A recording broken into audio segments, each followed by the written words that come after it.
Welcome to RICO 12. My name is Justin, and I am a child of an all-powerful and all-loving God and a recovering addict, and am blessed to be the host of this meeting and podcast. RICO 12 is an organization with the mission of learning and sharing the similarities of addiction of all kinds and gaining and sharing tools and hope from others who are walking a similar path. We come together from all places, faiths, and backgrounds to gain tools and hope from others who are walking this path. Speakers from our past meetings have represented many fellowships, addictions, and afflictions, and we look forward to continuing to add to the diversity of speakers and backgrounds. Today's speaker for the 177th meeting is Gary M., a first-timer on RICO 12, who will be speaking on his coming to understand that he is a grateful alcoholic. And we'll get to his talk in the Q&A afterwards in just a minute. First, for a little bit of business. The RICO 12 family of recovery resources continues to grow and have more and more resources for the addict and the loved ones of those addicted. You should be aware of RICO 12's shares, as we've had that going for about 3 months now. But if not, go check it out and record a share and hear others' shares there. We have also released 2 more weekly podcasts just this last week. The RICO 12 Big Book Roundtable, which comes out every Thursday, as well as the RICO 12 Presents Noodle It Out with Nikki M., which comes out every Tuesday. Both of these podcasts, and as well as RICO 12 Shares, which comes out every Wednesday, are live and can be found on virtually every podcast platform out there. We also recently added another live speaker meeting, and it records at a time that's more conducive to our European, Asian, and African listeners. And you can listen to that one. That goes on most Wednesdays at 9 a.m. GMT, so 9 a.m. London time. And that'll happen about every other Wednesday for now as it ramps up. It's hosted by a past guest speaker of RICO 12, Karen A. in Israel, and we recorded and released the first episode about 2 weeks ago. If you missed it, you can listen on your favorite podcast platform.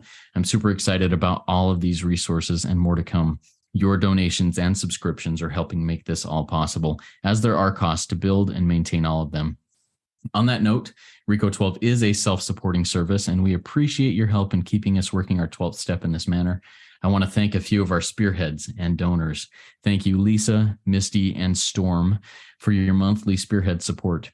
If you would like to become a spearhead and support RICO 12 in our mission, please consider going to www.rico12.com/support. That's RECO12.com/support.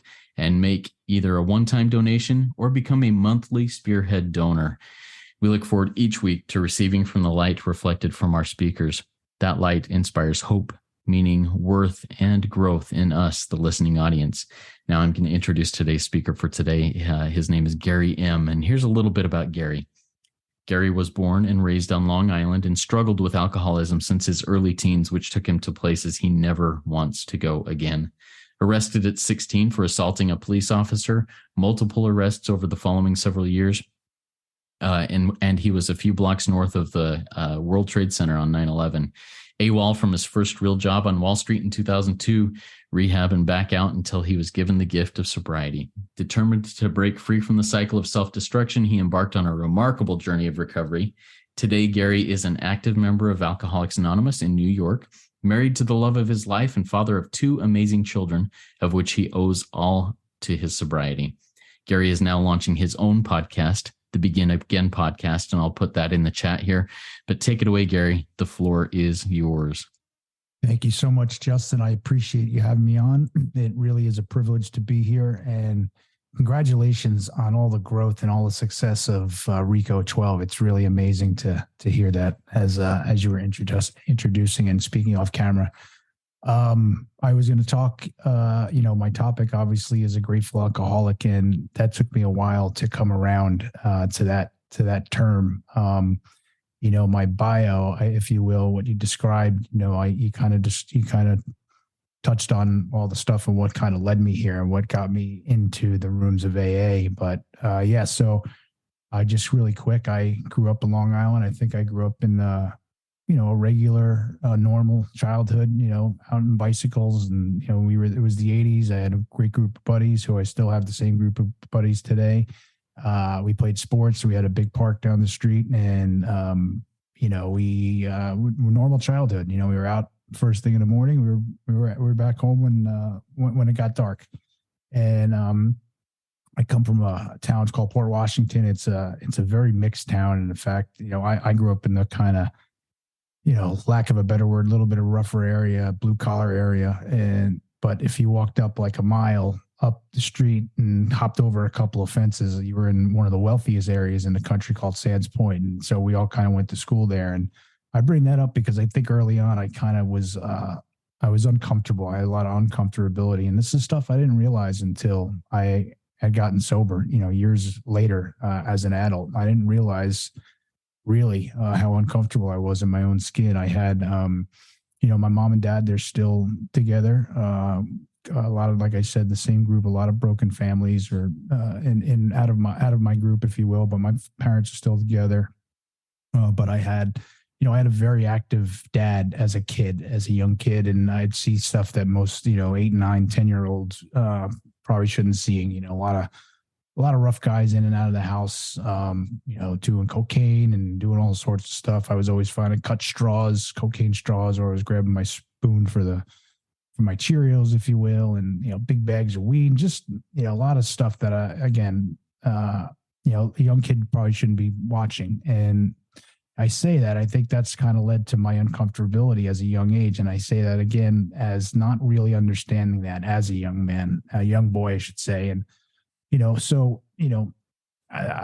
where I grew up. I grew up in that kind of household, and, they were loving. My parents still loving. They were, I said it before, everyone does the best they can. And I know that they did. And, fast forward a little bit later, and, like typical kids, I guess I was maybe a little younger than most, 6th, 7th, 8th grade. We start, stealing taking some swigs of booze from our friends' parents, mom's liquor cabinet, asking guys to buy us beers on the weekends as we get a little older. And, fast forward, as you said, I'm 16 years old. I'm the captain of my varsity baseball team.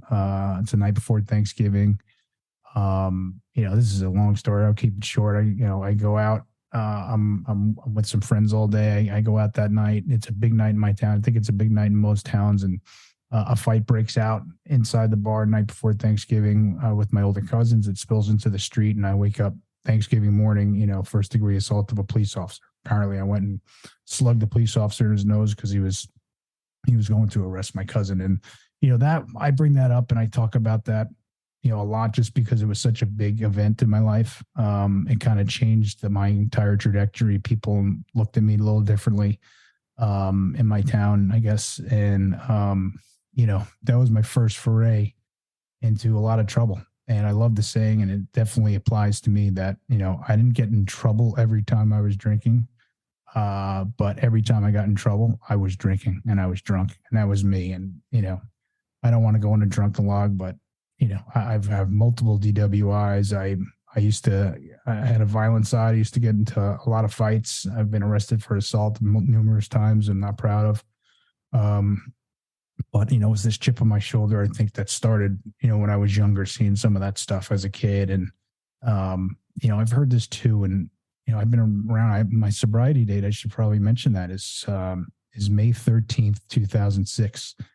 And, just celebrating 17 years of sobriety. If you knew me then, that was an impossibility. I think I would have been voted the last person that you knew to find sobriety. But my higher power had a different idea for me. And I always had a foxhole relationship with a higher power. Every time I was in a bad spot, get me out of this one, God, I won't do it again. I won't drive this car again like this. Get me out of this one, God. And, I do it again the next night or the next week or the next weekend, and, and on and on and on. That's how I rolled. I mentioned the trouble that I gotten into. I've been AWOL from a job. I went on a bender, didn't show up, didn't call. It was my first real job. I thought I was going to be a career bartender early on. Really bright aspirations for a young man. I was going to bartend in New York in the summers, and I was going to bartend in Key West, Florida in the winters, because I went there first year of college. I went there on spring break, and I moved there a couple months later, just to give you an idea what, my mindset. But, I found booze, and booze did all the things that, you hear about. It I was uncomfortable in my own skin. I've heard this recently, and alcohol made me feel comfortable. I was able to approach people. I thought, to have confidence, but what it was really doing was masking everything. I was so torn, and there was so much chaos inside of me, and I was masking it. And I was a Dr. Jekyll and Mr. Hyde. I'd be the nicest guy in the place, and a drop of a dime, I'd be the nastiest. And you knew it. You knew it both ways. Even if I was the nicest, I was the loudest one in there. I was a what's the word? I'm drawing a blank. I was just, I was completely all over the place, and everyone knew it. And I was also the last person to realize that I had a problem with alcohol. It was a gigantic sign all over me, pointing at me pretty much for years. And I was the last person to see it. But so, I was AWOL. Like I said, I went to a rehab up in upstate New York from going AWOL at that job, St. Christopher's. It was called the Miracle on the Mountain. And I went up there in 2002. You mentioned in my bio, I was downtown New York in 2000, September 11th. Saw some stuff that day that we all did. We're all part of it. Doesn't matter where you were. But I was pretty close. And I feel like for, months on end, I was just at a memorial or another service, and it was just nonstop. And, I bring that up to, I asked myself, why do I bring up 9/11 a lot? And I think, there's obviously something there because I tend to bring it up, but there was the first time that I really didn't want to, I didn't have hope. I thought I wanted to have a family when I was, younger. And when that happened, I was like, I don't want to bring a kid into this world. And I really, I don't want to say starting. I was already in a dark place, but I went a little darker. And, my drinking would be, I would be with my buddies, like I said, or people from work who, there were no angels, but I was getting so dark that I would Irish exit, and I would bail on them, and I'd go on my own because I wanted to be on my own and loved to be alone, loved to be an isolator. I was a sick guy, and I was a young guy at the time. And, I mentioned again, all the trouble I've got, but here was an eye opener for me. I was, 23, 24 years old, and I was sitting at my desk, and I was staring at my desk all day, and I was talking to myself all day long, telling myself, I'm not going to go out tonight. No, I'm not going to drink tonight. I'm not going to drink tonight. And I did that. I did this over and over and over. And, lunchtime comes, 12 o'clock. You feel a little bit better, but I'm still not drinking tonight. Definitely not drinking tonight. And then, 5 o'clock comes, and lo and behold, I'm out, and I'm out all night, and I don't come home. And it was 50-50 whether I was going to make it to work. And so that's where I was. That's how, just to give you a glimpse of my drinking. So, like I mentioned, I went up to this rehab in 2002, and I fought it. I came back home. I was in and out for 4 years, and I don't know what happened, what came over me. I was sitting in my apartment in New York City, West 12th Street. It's a great area, if anyone knows it out there. I was sitting in my apartment, May 12th, 2006, and something came over me, and I didn't want to do it anymore. And it was a different feeling this time. And my mom is one of 10. I'm the first grandchild on my mom's side. And I remember thinking of all my younger cousins because they kind of looked up to me. I played sports. I was working in New York City. It was like a big deal to kind of everybody. And they looked up to me. And I remember thinking to myself, like, what are they going to think of you? Is this what you're supposed to be showing them? Like, what are they going to be? Is this what do you want them to be like you are right now? Because this is what you're showing them. And I don't know, again, what came over me. I had told myself I was never going to go to AA again. I knew I'd probably have to stop drinking one day, but I was never going back to AA ever again. And I found myself the next day spilling out all my booze in my apartment and calling intergroup Alcoholics Anonymous in New York City. And I went to a meeting May 13th, 2006, and I haven't had a drink or a drug since. And which, again, that was, if you knew me before, that was, you hear it all the time. We hear all these miracles in these rooms, and that's one of the reasons why I started my podcast. But I don't want to touch upon that right now. But so here I am early on, and I'm in, I'm in the rooms of AA, and for the first time, I'm doing, if a stranger came up to me and said, "Hey man, here's my number, give me a call," every instinct in my body is like, I'm not calling some stranger, but this time I'm like, All right, this makes no sense, but I'm going to do it because I need to do so. Every time I've tried this, I've got it wrong. These people seem to have been doing it right. They're sober. They seem to be happy too. And you heard the term early on, grateful alcoholic.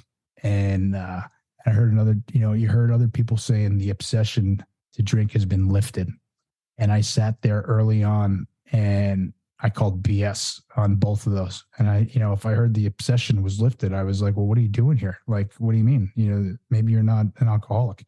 Little did I know, and you're a grateful alcoholic. I'm like, listen, we're here, right? But don't tell me that you're happy about this. You're happy to be here. How could you possibly be grateful for this? And like I said, I've been blessed. I've been coming around for a fair amount of time. 17 years is a long time.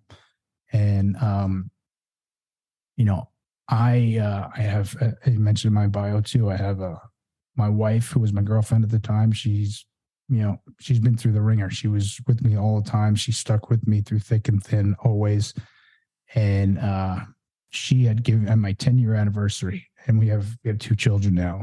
Daughter's 10, my son's 8, and never seen their dad drunk.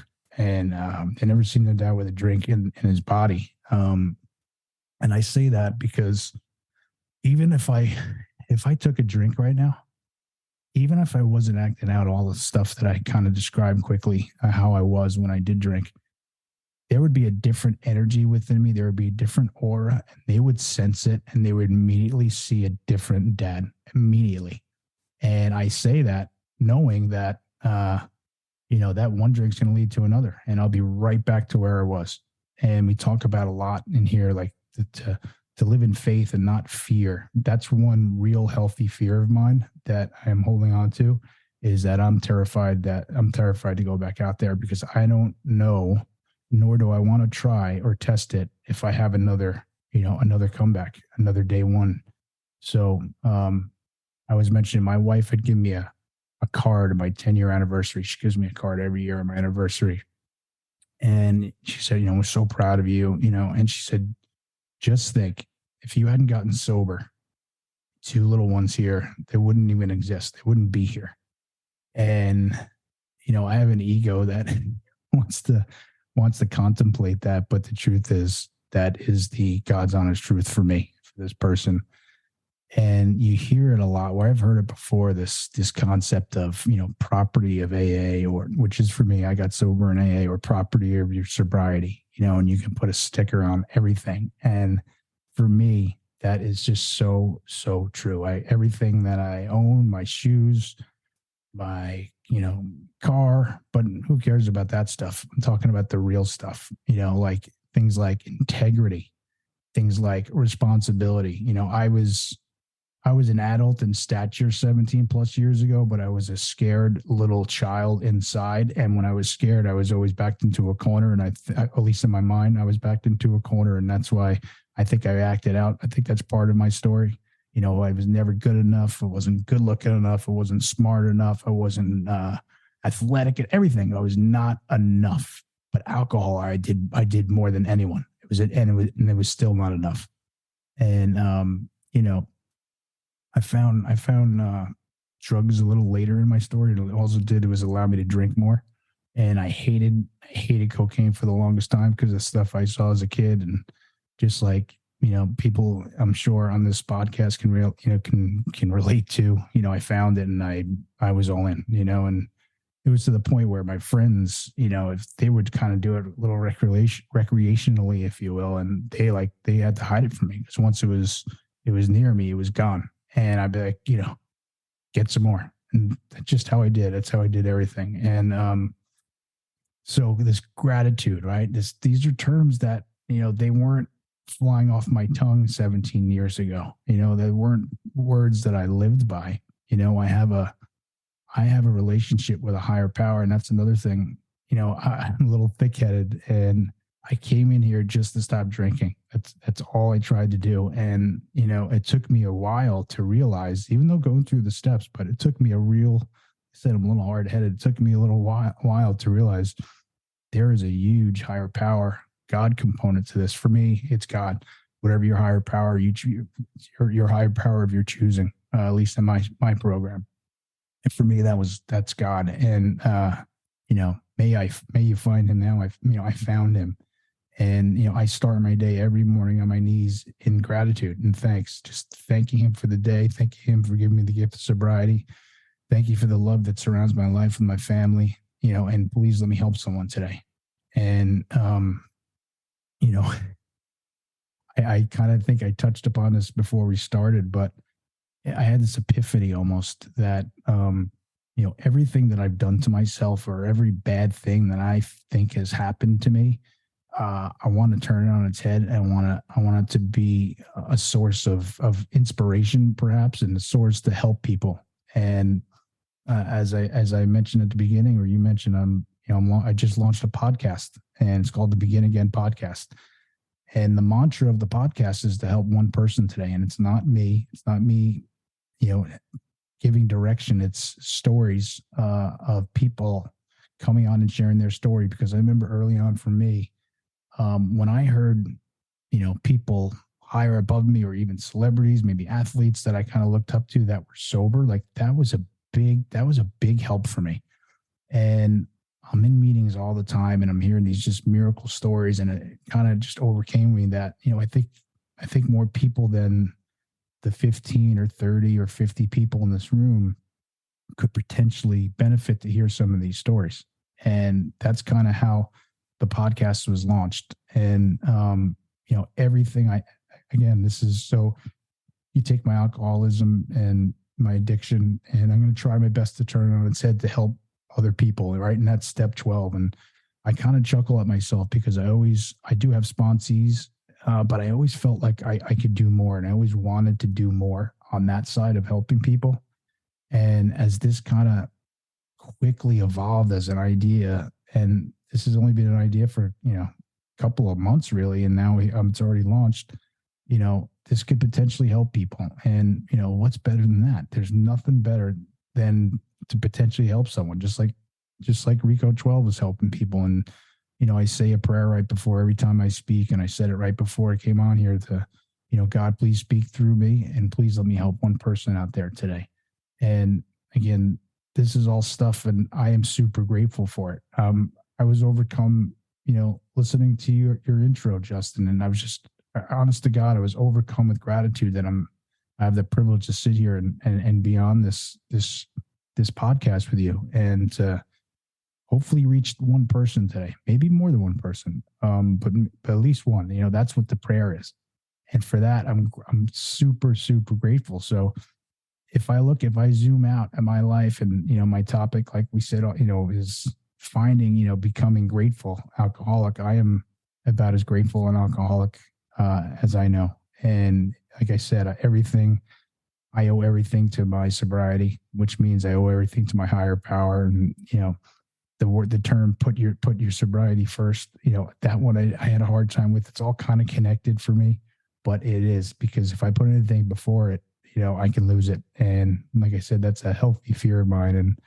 I'm super grateful to be here. I hope my message of being a grateful alcoholic and gratitude has come through, and I can't thank you enough. I'm looking forward to the questions. Thanks for having me, Justin.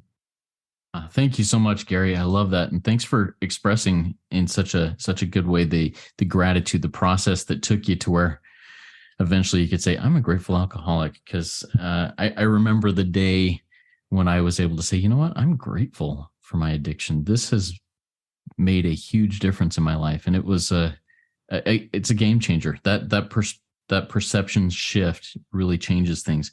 I want to talk a little bit about that, because you mentioned, and I'm going to hit on this. This was towards the end of your share.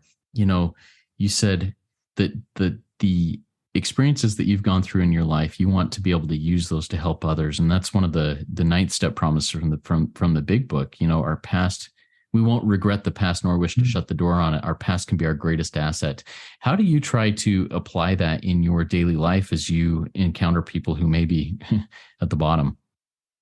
Well, I think that in a nutshell is what, meetings do, and meeting newcomers, right? And people coming in, and how do I apply that is just, and it's as simple as sharing my story. Right. But again, as far as, like I said, turning everything on its head, like I'll say one other thing. I had I had a widowmaker heart attack 4 years ago. I was walking to the train station, and I'm a relatively healthy guy. I'm relatively decent shape, and it's, whatever you want to call it, fluke or, family history happened on the way. And, it was a big deal for me. And part of my, visions of grandeur with the podcast is to have somewhere along the line a healthy heart kind of avenue, if you will, to educate people on taking care of themselves, and especially their heart conditions, or if they have heart condition, taking care of themselves really. And, that's something that, again, it takes for me, this is a personal, traumatic event. And it was only 4 years ago, to try to turn that into a positive. Me getting in trouble when I was younger, when I was 16, like I said, I had a hard time.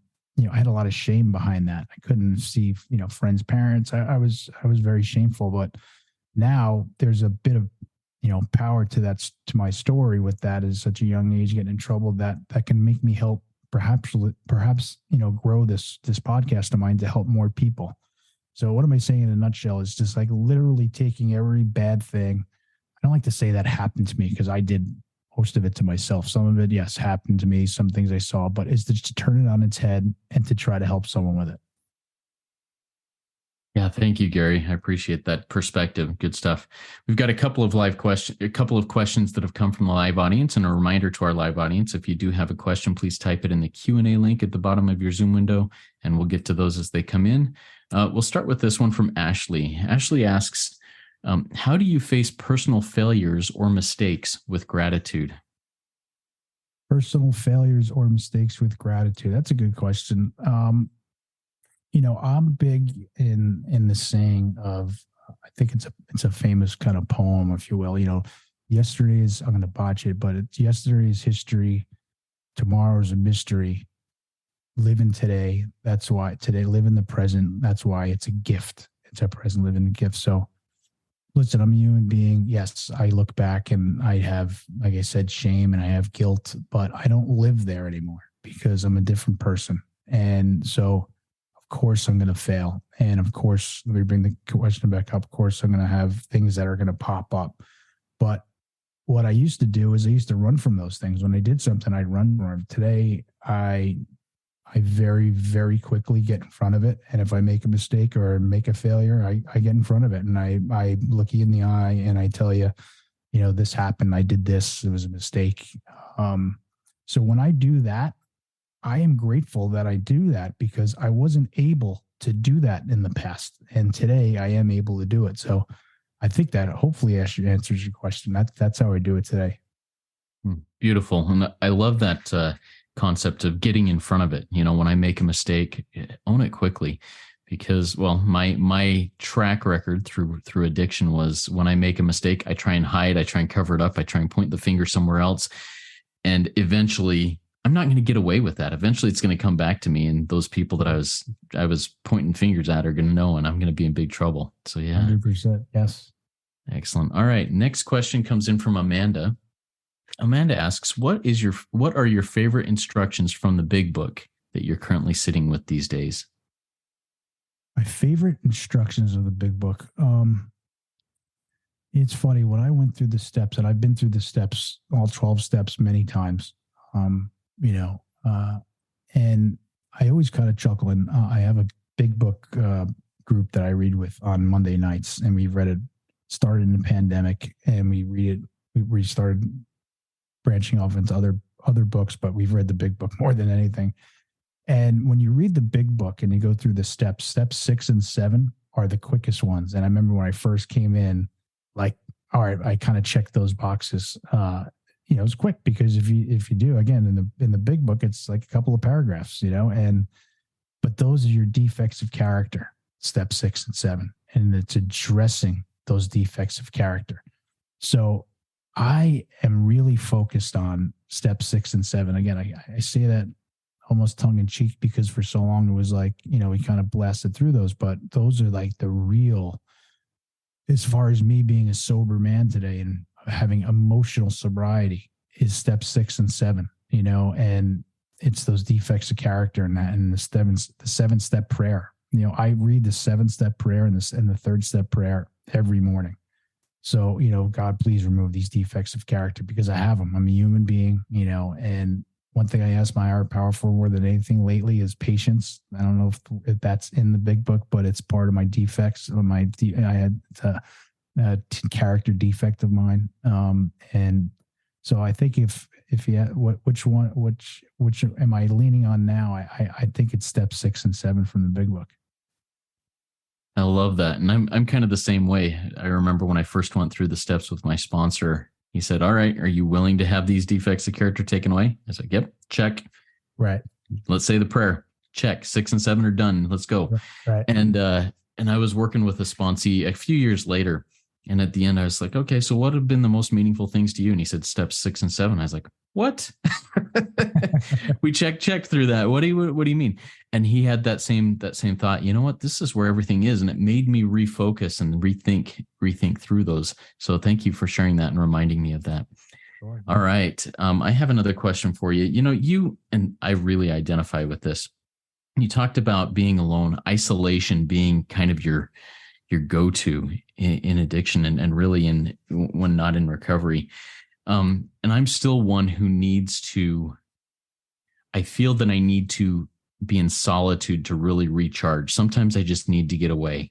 But how do you do that healthily now? How can you be in solitude and recharge rather than run and isolate in the corner and just let the world beat you up in that time? Well, this is, I think, kind of an easy one for me because I have found hiking over the last 5 or 6 years, and there is nothing more healthier for me than to be alone, exercising, having a nice sweat, but seeing some. And I'm on Long Island. There's not like a lot of mountains here, but we get some hills, and just to be alone for an hour, or even if it's around the street, going for a walk. I think that's my time to healthily isolate. And it's funny, when they say move a foot, change a thought, when you're exercising, for me, it really helps.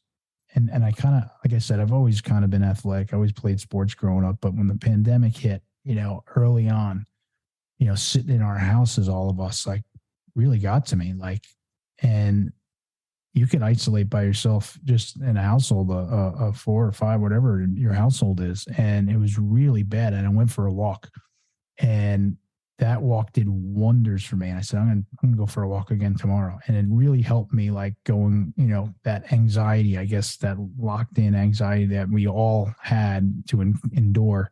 But I knew I was going on that walk at the end of the day or at some point, and it's something I do now. And that's kind of how I really started finding trails and hitting the trails. And now I'm obsessed.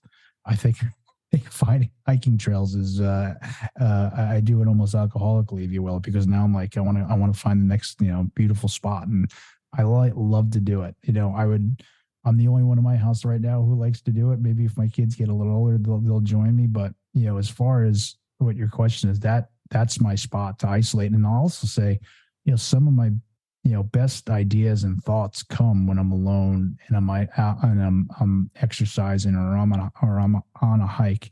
And it was, I was at a conference about a year ago, and there was this amazing guy talking, and he was talking about spirituality and meditation. And I talked to him. I said, meditation is something I struggle with. I'll go through, great days or great stretches where I'm really doing it, and then I'll kind of fall off, and it upsets me. And as I was telling him this, I was describing my hiking. He's like, that's a form of meditation when you're out in your nature and you're walking or you're sitting down, with your own thoughts. Like, that is a form of meditation. So I kind of added that to my to my itinerary, if you will, of when I do go on hikes. But that's what I do for me. That's my isolated spot. Love it. Thank you, Gary. And just out of curiosity, I've never been to Long Island, and I just picture it as a bunch of high-rise buildings, the whole island big, and I'm sure that is not the entire picture. But what is your favorite spot now that you've hiked around there? What is the spot that when you think, there it is? I live in the middle of Long Island called Huntington now, and there's a really good hiking trail really close here called Cold Spring Harbor. But one of the towns on the east end of Long Island. It's the very east end. It's called Montauk. And when I was younger and in the middle of my disease, that was a town I worked out every summer. I bartended, and it is I really kind of upped my debauchery, if you will. Like it was pedal to the metal every single summer.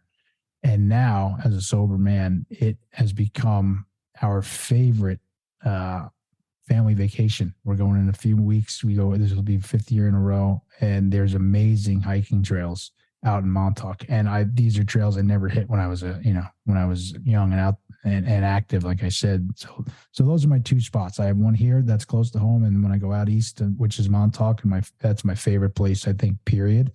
I hit the trails there in Montauk. It's beautiful.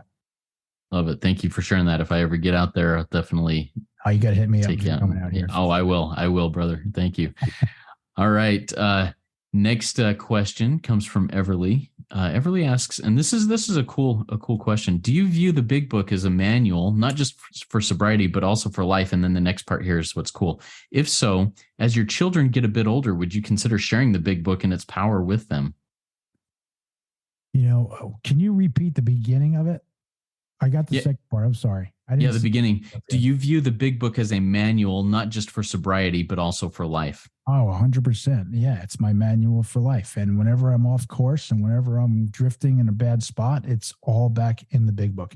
And I've read every single, self-help book there is out there. And I'm just into that stuff. I kind of always have been, and I'm always trying to learn. I'm always trying to improve my mindset.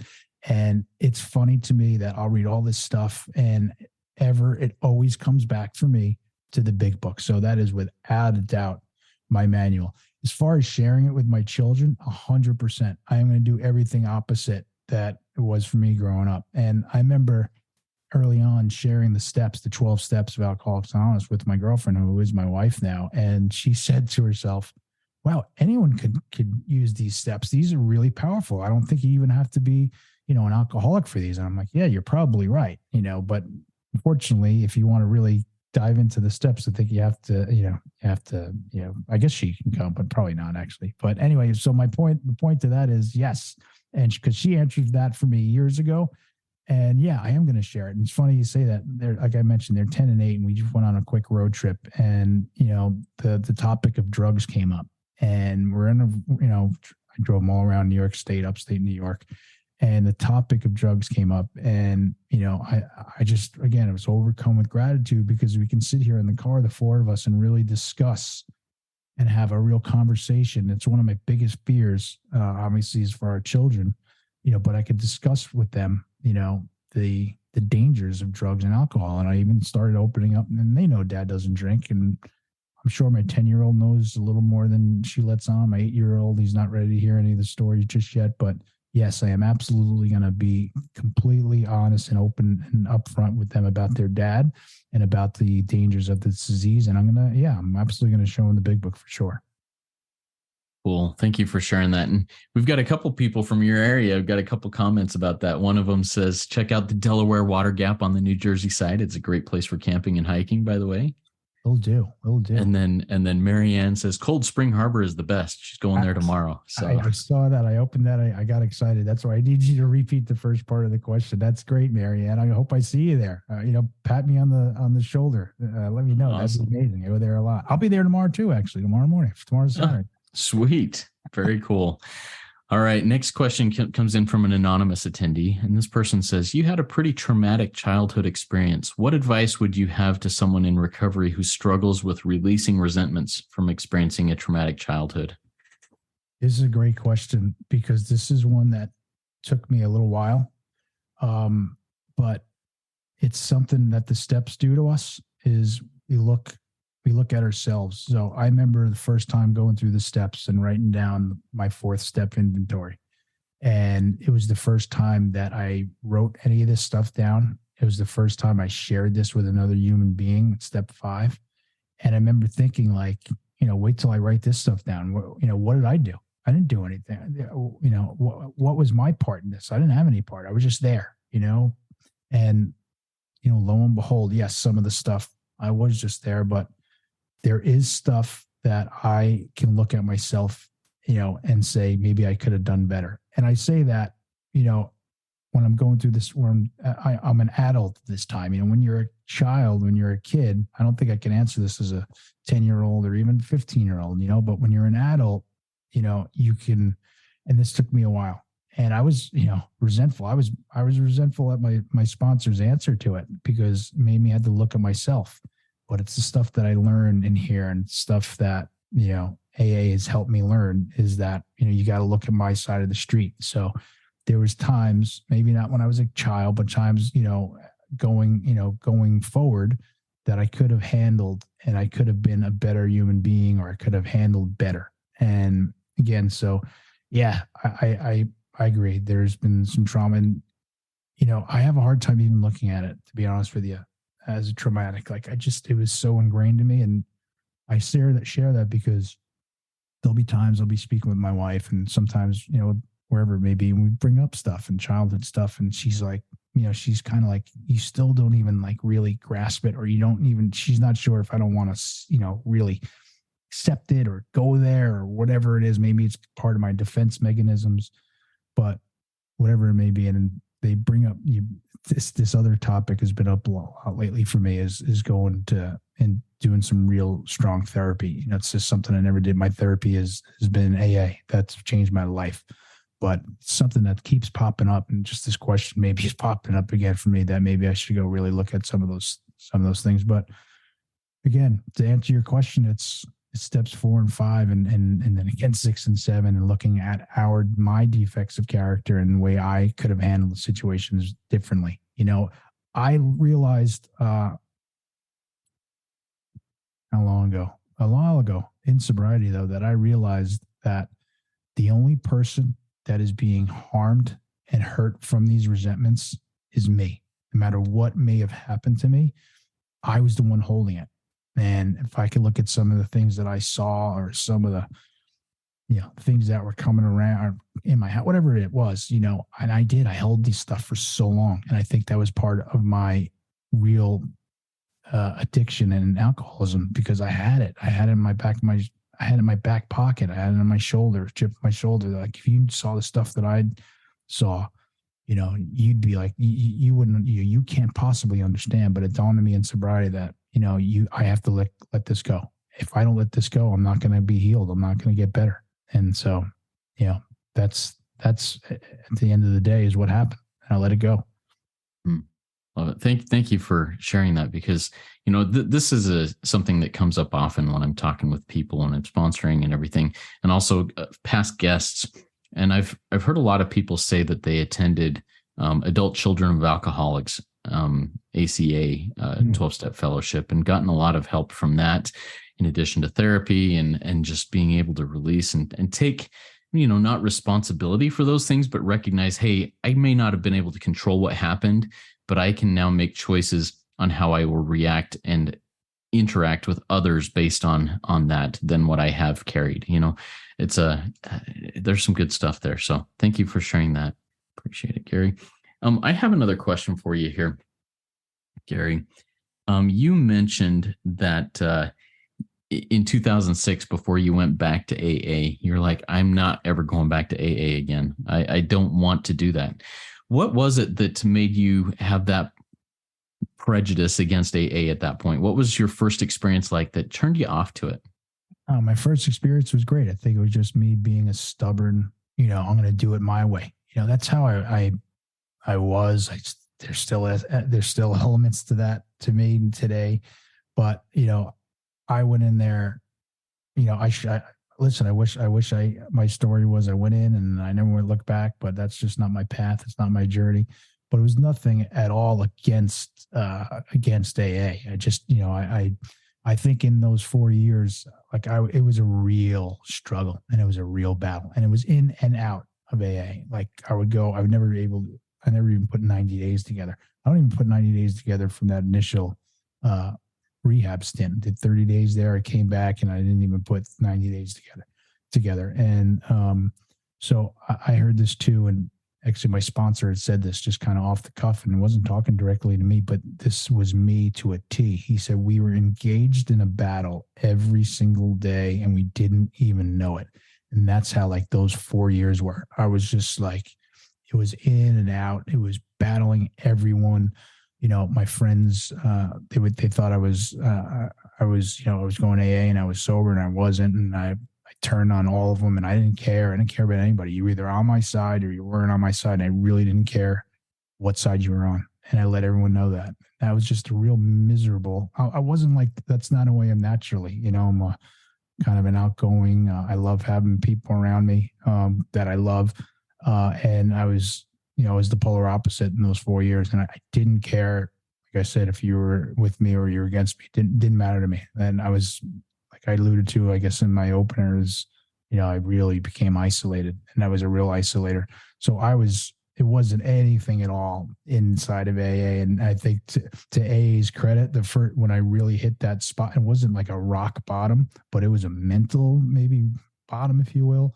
May 12th, 2006. But who did I call first? I called AA intergroup. We had the yellow pages, called, found it. I said, I need a meeting, and they helped me. I got to my first meeting in New York City in May 13th, 2006. Yeah, thank you for sharing that. Gary, one of the things that you shared really hit me hard, and I'd never heard this. And it sounds like it's something that you've heard a lot in the rooms, but I haven't heard this, that I could walk around and put a sticker on everything that says property of AA, or this is because of AA, because of my fellowship, my sobriety.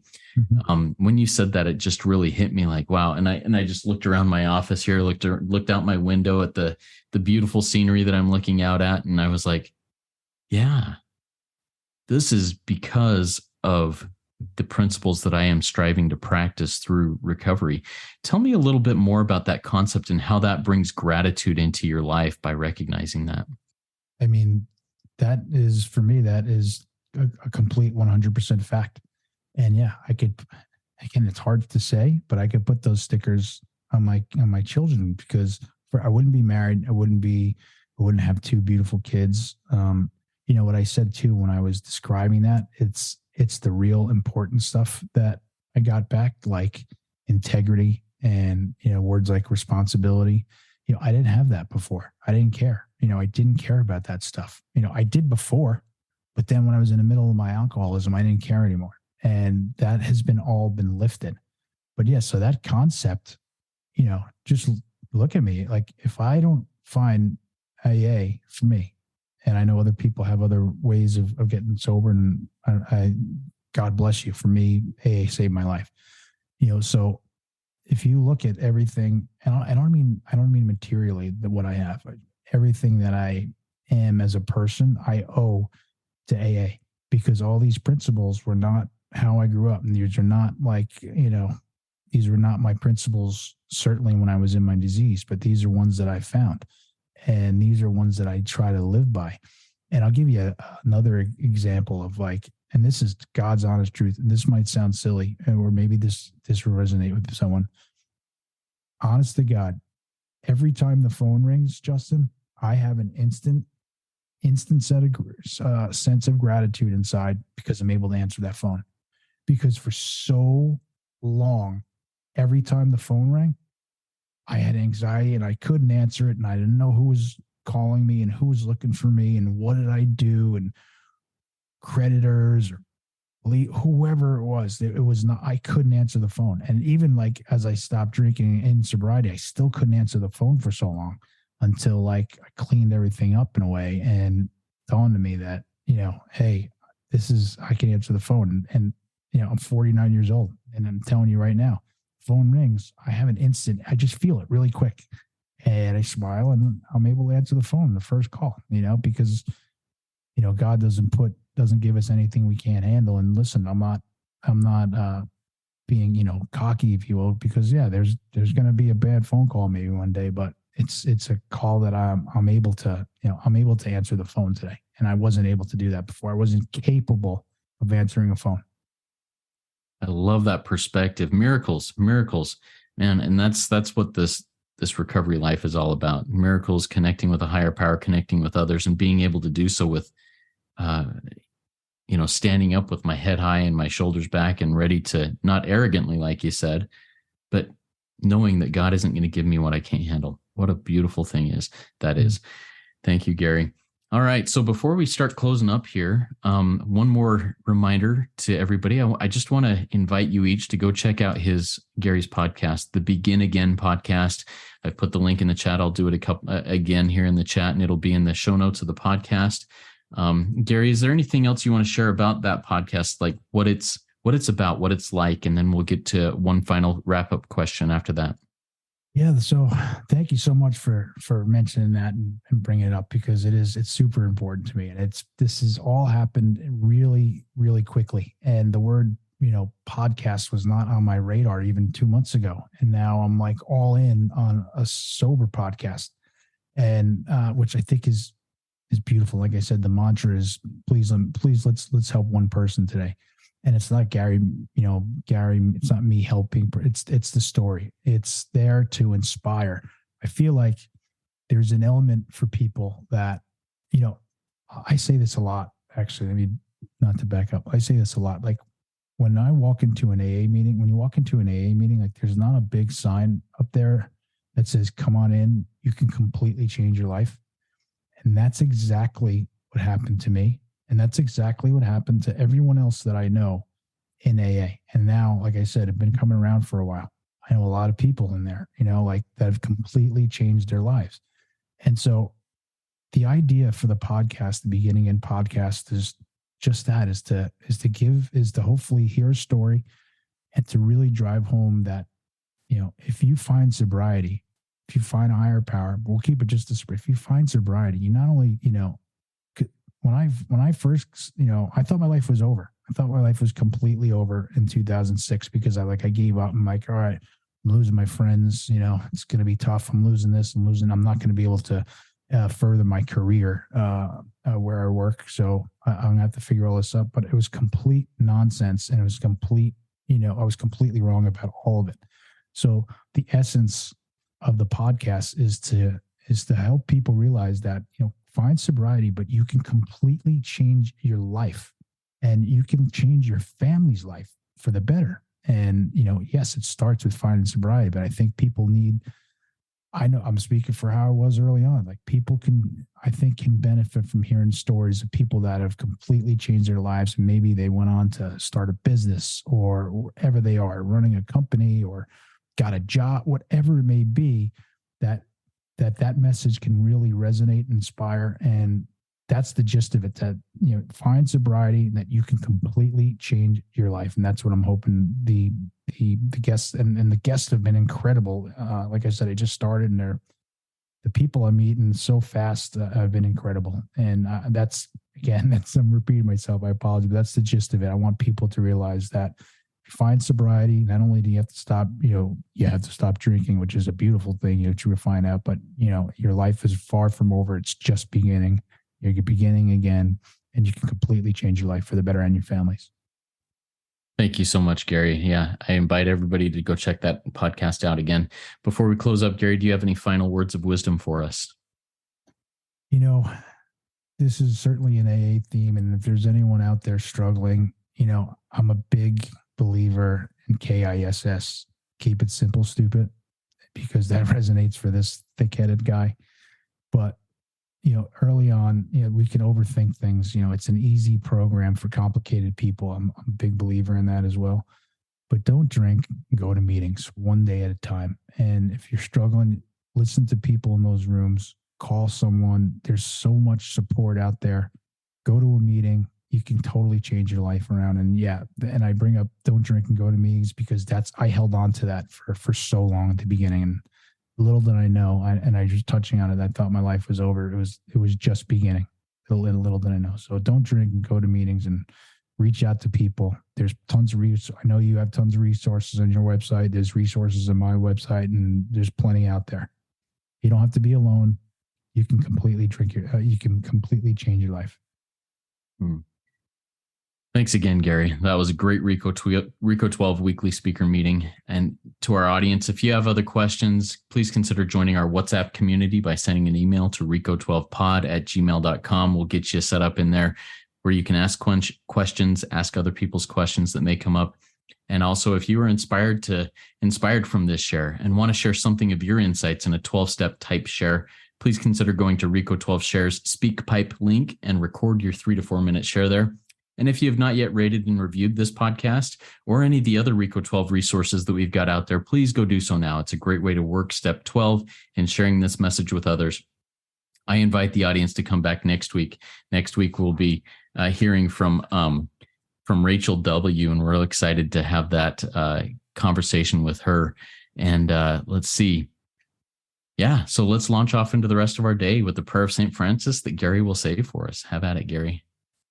Thank you again. Thanks again so much for having me today. It's a beautiful thing, what you're doing here, the work you're doing. So it was a real privilege to be here. I'm so happy I heard someone from Cold Spring Harbor here too. Hope I see you on the trail. So here's the prayer, peace prayer of St. Francis. Lord, making me an instrument of your peace. Where there is hatred, let me sow love. Where there is injury, pardon. Where there is doubt, faith. Where there is despair, hope. Where there is darkness, light. Where there is sadness, joy. O divine Master, grant that I may not so much seek to be consoled as to console, to be understood as to understand, to be loved as to love, for it is in giving that we receive, it is in pardoning that we are pardoned, and it is in dying that we are born to eternal life. Amen. Amen. There is one who has all power. That one is God. May you find God now. Keep coming back. Let's trudge this happy road of destiny together. Work it. You are worth it.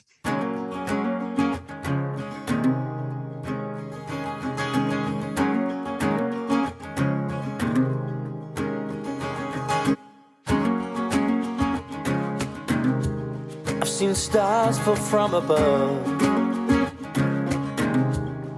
Falling in and out of love. I've been high and I've been low. Now I know I just can't do this on my own.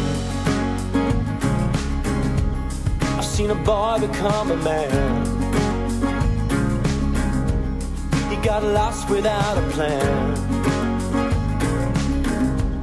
So far away from home. Now I know I just can't do this on my own. Your arms surrounding me, your touch is grounding me. No longer searching for purpose all alone. 'Cause now I know that I just can't do this on my own.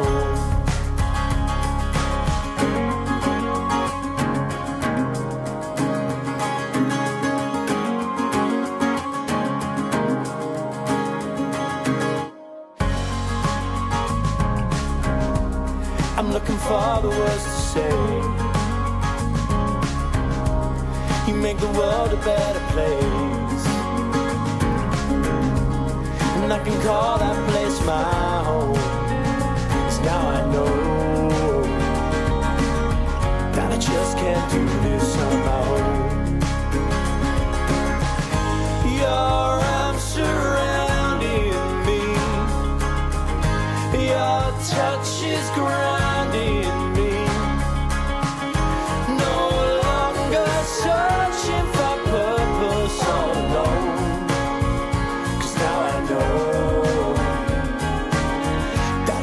Can't do this on my own. So let me see just what you need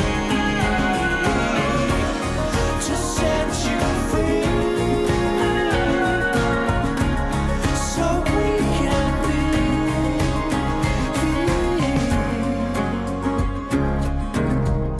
I saw stars fall from above.